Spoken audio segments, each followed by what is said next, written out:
নমস্কার, কেমন আছেন সবাই? আমার চ্যানেলে আপনাদের সবাইকে স্বাগত। আজ সকাল সকাল চলে এসেছি ছাদে। এই রাবুকে একটু বিস্কুট দেবো আর নেব কটা লঙ্কা, কারণ গাছে এখন অনেক লঙ্কা হচ্ছে বলে লঙ্কা এখন কিছুদিন ধরে বাজার থেকে আর কিনছি না। এই লঙ্কাতেই আমার রান্না হয়ে যায়। আর এদিকে দেখুন ড্রাগনের ফুলটাও বেশ বড় হয়ে গিয়েছে। আর এই লঙ্কাগুলো না প্রচণ্ড ঝাল, অল্পতেই হয়ে যায়। তাই এখন গাছের লঙ্কাগুলোই তুলছি, কারণ লঙ্কা না তুললে আবার লঙ্কা হয় না বেশি। এখানে 3-4টে গাছ মিলে আমার বেশ কিছুদিন ধরে লঙ্কা রান্না হয়ে যাচ্ছে। এই যে এই কটা লঙ্কা নিয়ে নিয়েছি, আর নেব না, এতেই আজকে আমার হয়ে যাবে রান্না পুরোপুরি। চলুন, বাজার থেকে আবার নিয়ে এসেছে এই যে ওলের ডাঁটা। এদিকে ওলের ডাঁটা অনেক দিন পাইনি, তা আজকে নিয়ে এসেছে বলে রান্না করব। আর মেয়ে কদিন ধরে বলছে ইলিশ মাছের একটু লেজ ভর্তা খাবে, ওই ইউটিউবে দেখে। তা আমি আগে কোনো দিন করিনি, আজকেই প্রথম করলাম। তো লেজগুলোকে প্রথমে ভেজে নেব, নিয়ে তারপরে তখন করব। এই যে লাল করে ভেজে নিয়েছি এপিট ওপিট উল্টিয়ে, এবার এগুলোকে সব তুলে নেব।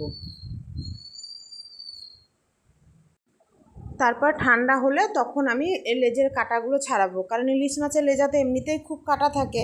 আর তারপরে মাছের সাইজটাও খুব একটা বড় ছিল না, যার জন্য কাঁটার পরিমাণটাও একটু বেশিই হবে। আর ওই তেলেই আমি এখানে পেঁয়াজ লঙ্কা দুটোই ভেজে নিলাম। একটু ঠান্ডা হোক এটাও, নাহলে মাখতে অসুবিধা হবে। এই যে কাঁটাগুলো একটা একটা করে আমি এইভাবে ছাড়িয়ে নিয়ে তারপরে পুরোটাকেই ছাড়িয়ে নেব আস্তে আস্তে, সময় লাগবে। তাই একটু ওই আলোর দিকে এসেই বসেছি এই লেজের কাঁটা ছাড়ানোর জন্য। তো চলুন, মেয়ে যেখানে খেতে চেয়েছে একদিন তো করতেই হবে, তাই করে দেখলাম। যদি ভালো লাগে তাহলে আবার মাঝে মধ্যেও করা যেতে পারে, কারণ এই লেজাগুলো খেতেও খুব কাটা হয়, তো মানে অতটা ভালোও লাগে না। দেখেছেন, একটা একটা করে সব কাটাগুলোই বেছে নিচ্ছি, না হলে তখন মুখে বাঁধলে কাটাগুলো খুব অসুবিধা হবে। ওই মাছ ভাজা তেলটাই একটু দিলাম, আর ওই ভেজে রাখা পেঁয়াজ লঙ্কা এটা দিয়ে বেশ ভালো করে মেখে নিলাম। তবে শুকনো ভাতে মেখে খাচ্ছিলাম, দুর্দান্ত লাগছিল কিন্তু খেতে, জানেন তো। একদিন করে দেখতে পারেন এইভাবে লেজা ভর্তা।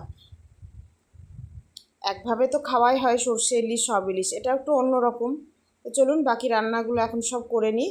এই যে রান্নাঘরে ঢুকেছে, এখন মেয়ের কাজ নেই, তাই এখন মেয়ে এসেছে, এসে আমার সাথে একটু ইয়ার্কি মারছে বসে বসে। শুধু লেজা ভর্তা দিয়ে তো আর ভাত খাওয়া যাবে না, তার সাথে করতে হবে আবার একটু, আজকে ইলিশ মাছে ভাপা করব না, আজকে করব একটু সর্ষে পোস্ত দিয়েই ঝোল করব।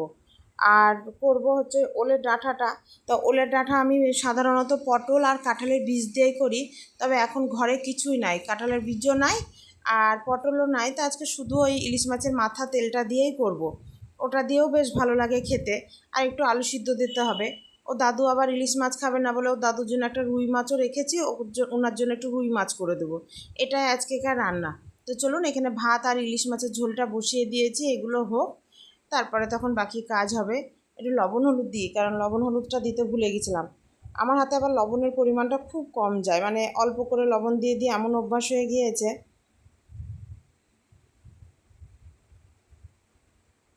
চলুন, ইলিশ মাছটা হয়ে গিয়েছে, নামিয়ে নিই। এই যে আজকে একটু ঝোল করেছি, বেশ ভালোও লাগে মাঝে মধ্যে এরকম খাবার খেতে।